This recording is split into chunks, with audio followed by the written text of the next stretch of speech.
Hey guys, this video is about how to publish Rocket pages sa Facebook fan page mo. So make sure na may Facebook fan page ka dahil once na i-publish mo yung Rocket pages sa Facebook, then it will go to your fan page as an application. Okay, so I'm going to show it to you, example, alright, para mas maintindihan. Okay, so punta na kayo sa Rocket Pages and here's an example of a page that I wanted to connect sa Facebook ko. So, i-edit ko to. Wait lang natin mag-load for a while. Okay, so as you can see sa upper right side, may tatlong option dyan, preview, publish, and save. So, para i-publish siya sa Facebook, then i-click mo yung publish. And dito, sa tatlong option na to, is i-select mo yung Facebook.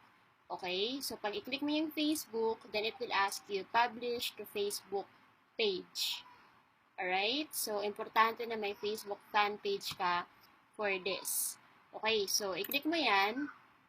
And then, ito, walang parang nagpa-pop up na another window kasi maybe naka-block yung pop-up sa browser mo, lalo na kung you're using Chrome. Okay? So, para ma-disable ma-enable yung pop-up blocker, or ma-disable yung pop-up blocker, para ma-enable yung pop-up, yan, tama na.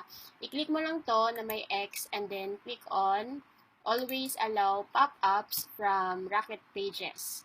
And click on done. So, after that, i-click mo ulit yung publish to Facebook.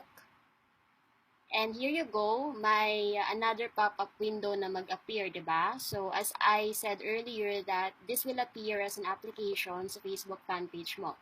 So, it will ask you to select what pages or what page ang gusto mong i-select. Since I only have one page, which is Site Pisanable, my branding, then I'm going to choose, yan na wala. Sana ba yan? I'm going to choose Site Pisanable and then click on Add Page tab. Okay? So, yan. Magli-link yan siya. And then, as you can see, natapos na siya kasi may link na link to page, https, facebook.com, and yan. Basta yan siya. And then, after that, i-click mo yung Publish Changes. Yan. Double-click na natin para sure. So, after mong i-click yung Publish to Facebook, punta ka sa dito sa ano bang tawag dito sa fan page mo. Okay? So, pumunta ka sa fan page mo and next na gagawin mo is pumunta ka sa yung sa application dito sa gilid, 'di ba? So, automatic na makikita mo yung Rocket Pages tab page. Automatic yan siya na mapupunta diyan pag i-click mo yung publish to Facebook. So, i-click mo yan. Again, makikita siya sa left side. Okay? Dito naka-line up sa home about yung Rocket Pages. So, i-click mo yung Rocket Pages. So, makikita mo yung preview nung itong page na nilink ko. Dapat ito makikita ko. Yan, 'di ba? Nag-link na siya. So, nalagay mo na yung opt-in page mo sa Facebook mo. Okay? Kung gusto mo naman na ito mapunta dito sa may unahan, i-click mo yung Manage Tabs. Okay? Manage Tabs para ma-move mo yung position. Okay? As you can see, mag-open siya. And then, hanapin mo yung may Rocket Pages tab. Ito. I-click mo yung settings and ito pala. I-drag mo to. Pwede palang i-drag. Tapos, i-drag mo sa taas about. Yan siya. 'Di ba? Nakaganyan na yan siya. Makita mo yung settings. Kung gusto mo naman napalitan yung link, pwedeng ito, copy to clipboard lang. Okay? So, yan. Nakikita mo na dyan sa gilid.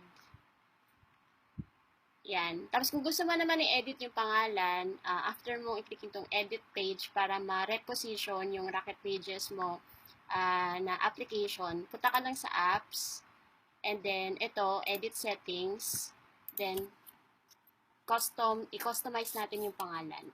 So, free online marketing training for beginners. Yan, pwedeng ganyan. And click on OK. Alright? So, na-change na yung settings ng Rocket Pages mo. So, hindi na dapat mag-appear yung Rocket Pages app tab. Tingnan natin. Dapat na na-create yung changes. Yun, nakita nyo na nag-change na yung position and nag-change na yung name. Kasi yun lang yung gagawin mo. Okay? Simple as that. Alright? So, I hope na may natutunan kayo sa video na to and make sure take action agad. Whatever, kung ano may natutunan nyo dito today. Okay? So, thank you guys and God bless you all.